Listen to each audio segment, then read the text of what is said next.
السلام علیکم ورحمۃ اللہ وبرکاتہ۔ آج میرے پاس ایک کال آیا ایک بھائی کا۔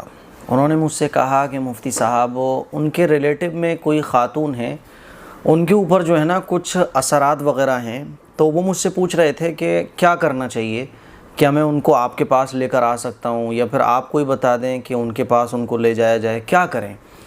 میں نے کہا کیا کنڈیشن ہے؟ تو وہ کہنے لگے کہ کنڈیشن بڑی خراب ہے اور بہت زیادہ ہوش و حواس ان کے بالکل ہے ہی نہیں، ہوش میں نہیں ہے بالکل، اور بہت عجیب و غریب حرکتیں کر رہی ہیں، کیا کرنا چاہیے؟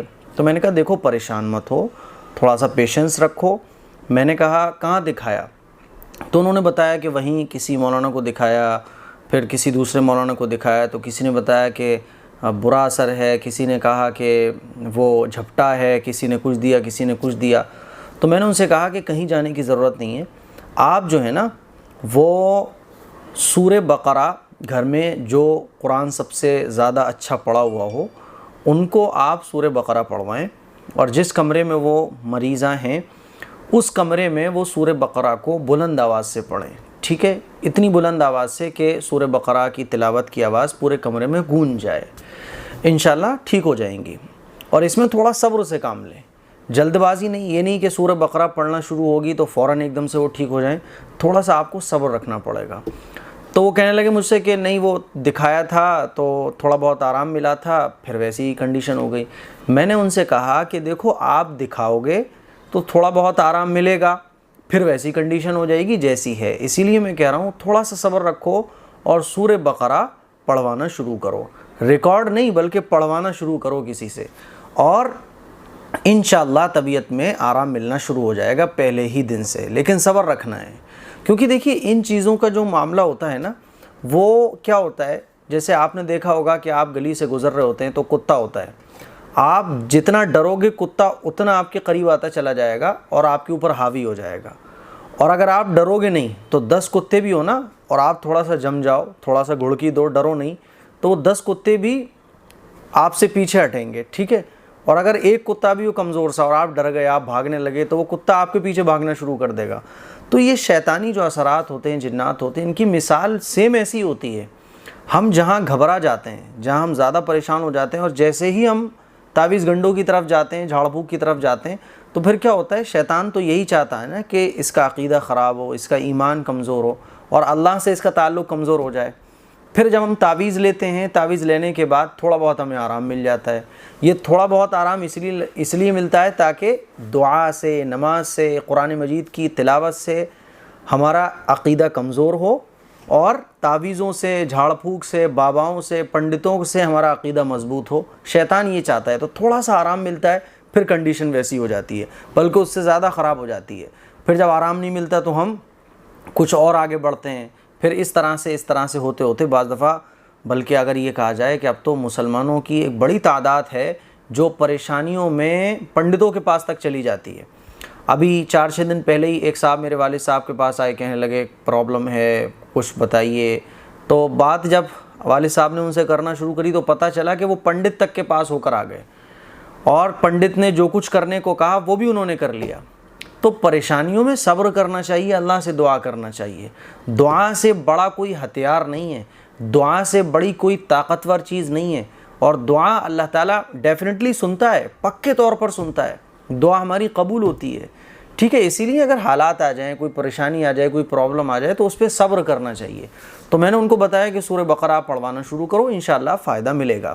ہمارے ایک ٹیچر ہیں، تو انہوں نے مجھے بتایا کہ ان کی جو والدہ ہیں، اچانک سے ان کو عصر کی نماز کے بعد کچھ چیزیں دکھنا شروع ہوتی ہیں، اور وہ کہتی ہیں کہ دیکھو یہ لوگ آ گئے، ان کو بٹھا لو، اور یہ کہتے ہوئے بے ہوش ہو جاتی ہیں، کیا کرنا چاہیے مفتی صاحب؟ تو میں نے کہا اچھا۔ پھر وہ کہتی ہیں کہ دیکھو یہ آ گئے، ان کو بٹھا لو، روزانہ یہی ہوتا ہے، اور بے ہوش ہو جاتی ہیں، اور جب ہوش میں آتی ہیں تو ان کو کچھ پتہ نہیں ہوتا کہ کیا ہوا تھا، کہاں دکھاؤں؟ میں نے کہا کہیں دکھانے کی ضرورت نہیں ہے، میں نے کہا سر تھوڑا سا آپ جو ہے نا پیشنس رکھو، تھوڑا سا صبر رکھو، سورہ بقرہ کی تلاوت گھر میں کرانا شروع کرو۔ کیونکہ دیکھو سورہ بقرہ کے بارے میں حضور علیہ الصلوۃ والسلام کے ارشاد ہے کہ جس گھر میں سورہ بقرہ پڑھی جاتی ہے نا اس گھر میں شیطان نہیں داخل ہوتا ہے۔ اس یقین کے ساتھ آپ سورہ بقرہ پڑھو نا کہ نبی کا ارشاد ہے، میرے نبی نے فرمایا کہ سورہ بقرہ جس گھر میں پڑھی جاتی ہے اس گھر میں شیطان داخل نہیں ہو سکتا. میں سورہ بقرہ پڑھ رہا ہوں, یہ جنات کی کیا مجال ہے سورہ بقرہ کے سامنے ٹک پائے؟ یہ شیطان کی کیا مجال ہے کہ میں سورہ بقرہ پڑھوں اور یہ میرے سامنے ٹک پائے؟ تو سورہ بقرہ پڑھیں. میں نے ان سے کہا الحمدللہ, اللہ کا شکر ہے انہوں نے سورہ بقرہ پڑھی. اگلے دن پھر آئے کہ کوئی آرام نہیں ہے. میں نے کہا سر تھوڑا سا پیشنس, صبر رکھیں. میں نے کہا عقیدہ خراب ہو جائے گا اگر آپ ایک بار تعویذ گنڈے لینے چلے گئے, ایک بار آپ جھاڑ پھونک کروانے کسی کے یہاں چلے گئے, عقیدہ خراب ہو جائے گا اور آپ کا عقیدہ اللہ سے ہٹ کر اس کی طرف بن جائے گا, بابا کی طرف, پنڈت کی طرف بن جائے گا. تو وہ کہنے لگے اچھا. پھر میں نے کہا پڑھوائیے. تیسرے دن آئے, بولے تھوڑا سا آرام ہے. میں نے کہا بالکل. پھر وہ پڑھواتے چلے گئے. اللہ کا شکر ہے ایک دم فٹ فاٹ ہیں, وہ کوئی پرابلم نہیں ہے, کوئی اب کچھ نہیں دکھا, ایک دم بہترین ہے. میں نے کہا بس اس کو پڑھواتے رہیے گا. تو ایسے موقع پر ہمیں گھبرانا نہیں چاہیے. جو مسنون دعائیں ہیں, جادو جنات کے کاٹ کی جو مسنون دعائیں حضور علیہ الصلوۃ والسلام نے بیان فرمائی ہیں, باوضو رہنا, پاک رہنا, نمازوں کا اہتمام کرنا, قرآن مجید کی تلاوت کرنا, کیونکہ قرآن مجید میں اللہ تعالیٰ خود ارشاد فرماتا ہے کہ میرے جو پاک رہنے والے بندے ہیں, میرے بندے ہیں. اللہ کے بندے کون ہوتے ہیں؟ نماز پڑھنے والے, حرام سے بچنے والے اور باوضو رہنے والے, یہ اللہ کے بندے ہوتے ہیں. ان پر شیطان کا کوئی اثر کام نہیں کرتا ہے. بہرحال وہ اللہ کا شکر ایک دم فٹ ہو گئیں. تو اسی لیے میں اپنے تمام مسلمان بھائیوں اور بہنوں سے کہنا چاہتا ہوں کہ ایسے موقع پر تھوڑا سا پیشنس رکھیں, صبر رکھیں, اللہ سے تعلق مضبوط کریں. ہوتا کیا ہے کہ ایسی کنڈیشن میں ہم باباؤں کے ساتھ تعلق مضبوط کرتے ہیں, پنڈتوں کے ساتھ تعلق مضبوط کرتے ہیں, جو جھاڑ پھونک کرنے والے ہیں کہ 7 کنوؤں کا پانی لے کے آؤ اور صاحب وہ مرچیں لے کے آؤ, وہ نیبو لے کر آؤ, ان کے ساتھ تعلق مضبوط کرتے ہیں. پھر وہ کہے گا کہ رات کے 12 بجے قبرستان میں جا کے یہ گاڑ کے آؤ, تو وہ بھی کرنے ہم جاتے ہیں. تہجد میں اٹھ کر اللہ سے رو کر مانگیں, قرآن مجید پڑھ کر اللہ سے مانگیں, سورہ بقرہ کی تلاوت کریں اور اس یقین کے ساتھ کریں کہ اللہ سنے گا. اللہ تو دعا کو قبول فرمانے والا ہے. اللہ تو ہماری ہر سچویشن کو جانتا ہے نا, ہمارے اوپر کیا چل رہا ہے اللہ سب جانتا ہے. اللہ سے دعا مانگیں, جو مسنون اعمال ہیں ان کو کریں. مسنون طریقے میں بڑا فائدہ رکھا ہے. تو میں نے ان کو یہ چیزیں بتائیں. پھر میں نے سوچا کہ آپ لوگوں کو بھی بتا دیا جائے, کیونکہ ایسی سچویشن بہت سارے لوگوں کے ساتھ ہوگی, ایسی کنڈیشن میں بہت سارے لوگ مبتلا ہوں گے.